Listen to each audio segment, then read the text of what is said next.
अवधूत चिंतन श्री गुरुदेव दत्त. श्री स्वामी समर्थ. सगळ्यांचं आपल्या स्वामी सेवा स्मिता यूट्यूब चॅनलवर स्वागत आहे. स्वामी महाराज तुमच्या सगळ्या चांगल्या इच्छा पूर्ण करो. स्वामींच्या कृपेने तुमचा दिवस शुभ जाओ ही स्वामीचरणी प्रार्थना करते आणि मी आपल्या आजच्या व्हिडिओला सुरुवात करते. तर प्रत्येकांच्या घरी येणं, प्रत्येक देवघरामध्ये एक छोटासा तांब्या भरून पाणी ठेवलं जातं देवांसाठी.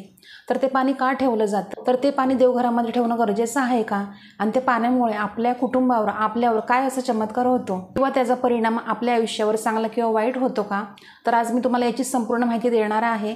तर सगळ्यांनी कृपया सगळ्यांनी व्हिडिओ पूर्ण बघा, कोणीही मध्ये स्किप करू नका. आणि तुम्ही नवीन असाल तर आपल्या चॅनलला सबस्क्राईब करा आणि श्री स्वामी समर्थ कमेंट करायला कोणीही विसरू नका.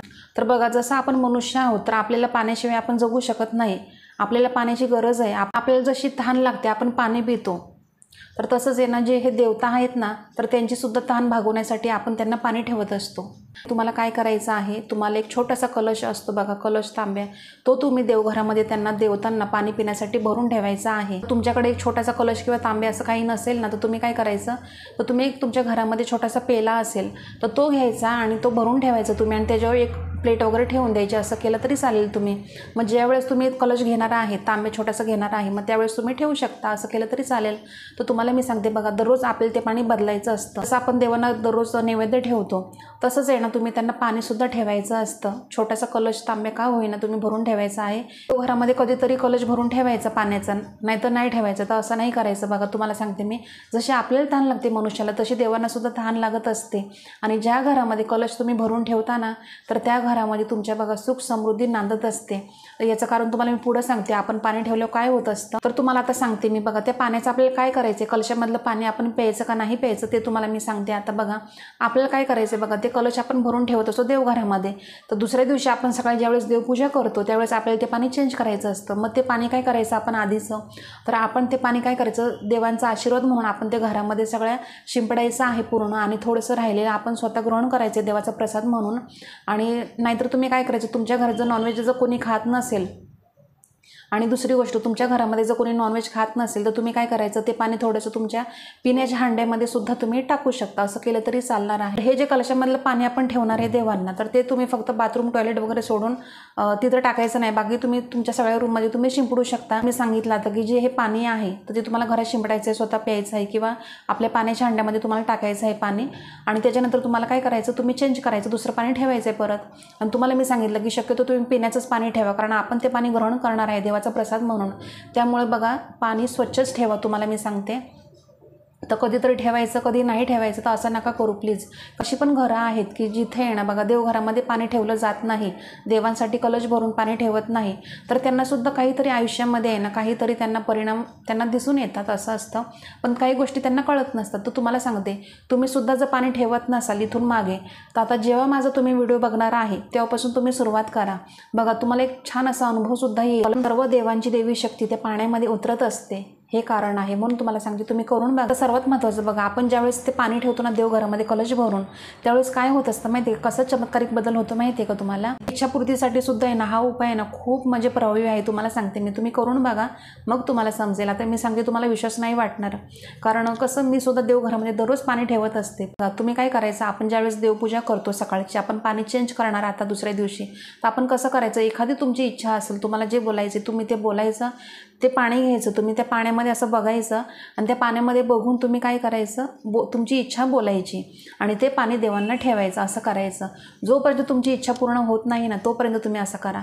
तुमची जी काही इच्छा आहे, मनोकामना आहे, ती लवकर पूर्ण होणार, कारण हा माझा अनुभव आहे म्हणून मी तुम्हाला सांगते. तर आणि दुसरा उपाय तुम्हाला सांगते बघा, तुम्ही कसं करायचं, असं पण तुम्ही करू शकता. पाणी ज्यावेळेस आपण ठेवतो ना, त्यावेळेस तुम्ही असं पण सगळ्या देवतांना बोलायचं, पाणी ग्रहण करा, आणि नंतर तुम्हाला काय बोलायचं की आमचं आरोग्य चांगलं ठेवा, तुमचा कृपा आशीर्वाद या पाण्यामध्ये येऊ द्या. तुम्हाला असं जरी बोलले ना तरी तुम्ही चालणार आहे. बघा, तुमचं आरोग्य चांगलं राहील आणि कधी तुम्ही आजारी नाही पडणार.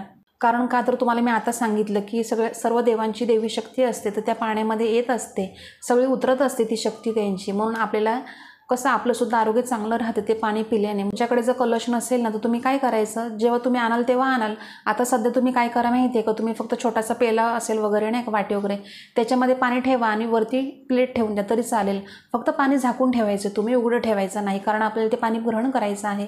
त्यामुळे तुम्ही ते पाणी झाकून ठेवायचं आहे. ज्यावेळेस तुम्हाला आता सांगितलं इच्छापूर्तीसाठी जर तुम्ही हा उपाय जर केला ना, असा तुम्हाला मी सांगितलं तसा, तर तुम्ही काय करायचं, दुसऱ्या दिवशी परत प्रार्थना तुमची बोलायची आणि पाणी उचलायचं आणि तुम्ही ते ग्रहण करायचं प्रसाद म्हणून. असं केलं तरी चालेल. बघा तुमची इच्छा लवकर पूर्ण होईल, मनोकामना जी काही तुमची असेल ती तुमची लवकर पूर्ण होणार. बघा त्याच्यानंतर आहे ना, आपण ज्यावेळेस कलश भरून पाणी ठेवतो ना देवघरामध्ये, त्यावेळेस काय होत असतं, तर तुमच्या घरामध्ये तुमच्या वास्तूमध्ये जी काही नकारात्मकता असते ना, तर ती सगळी त्या पाण्यामध्ये उतरत असते आणि तुमच्या घरामध्ये तुमच्या वास्तूमध्ये सगळी सकारात्मकता शक्ती संचार होत असते. हे कारण असतं. म्हणून आपण कलश भरून पाण्याचा ठेवायचा असतो देवतांना. आणि देवसुद्धा आहे ना आपल्या वेळेनं प्रसन्न होतात. आपण जर त्यांना पाणी ठेवलं ना दररोज न चुकता आपण जर त्यांना पाणी ठेवलं तर ते सुद्धा आपले प्रसन्न होतात आणि सगळे तुमचे जे काही प्रश्न असतील ते सगळे मार्गी लागतात आणि तुमच्या घरामध्ये सुख समृद्धी समाधान सगळं काही नांदत असतं. आणि त्याच्याच नंतर बघा तुमच्या मनोकामनासुद्धा पूर्ण होतात आणि कसं तुम्ही सुद्धा एक समाधानी राहता. म्हणजे प्रत्येक गोष्टीत तुम्ही सुद्धा एक समाधान तुमचं सगळं कुटुंब होत असतं.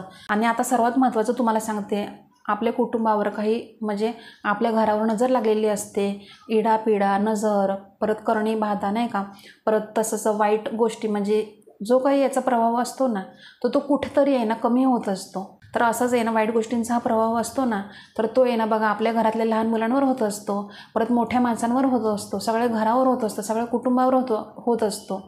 तर अशी आहे ना नकारात्मक शक्ती आहे ना आपल्या घरामध्ये वावरत असते मोठ्या प्रमाणात आणि नकारात्मक शक्ती काय करते, ते पाणी आहे ना खेचून घेत असते. असं हे कारण असतं. त्यामुळे आपल्याला काय करायचं, तर दररोज आपल्याला न चुकता देवघरामध्ये कलश भरून ठेवायचा आहे.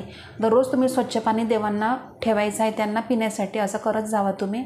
तर तुम्हाला समजलं असणार आहे की बघा आपण जर एखादा पाण्याचा कलश असा भरून ठेवला, छोटा का होईना आपण जर भरून ठेवला, तर आपल्या घरामध्ये किती असे फायदे बघायला भेटतात आणि आपलंसुद्धा घर एक चांगलं पॉझिटिव्ह राहतं.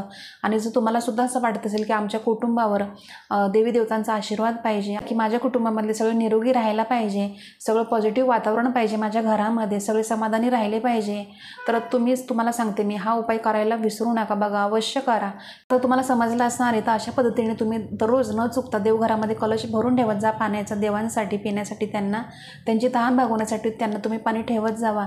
ज्या घरामध्ये पाणी ठेवत नाही तर त्यांना सुद्धा आयुष्यामध्ये काहीतरी वाईट परिणाम त्यांना बघावेच लागतात, असं असतं.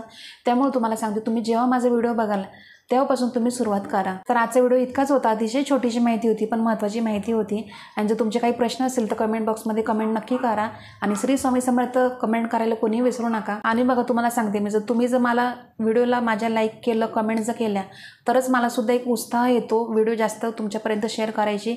आणि जर तुम्ही मला कमेंट नाही केलं, व्हिडिओला लाईक नाही केलं ना, तर कसं असतं माझीसुद्धा इच्छा मग नाही होत जास्त व्हिडिओ करायची. तर हे असं कारण असतं माझं. तर चला, तर आजचा व्हिडिओ आवडला असेल तर व्हिडिओला नक्की लाईक करा, शेअर करा, सबस्क्राईब करा आणि कमेंट करायला कोणी विसरू नका.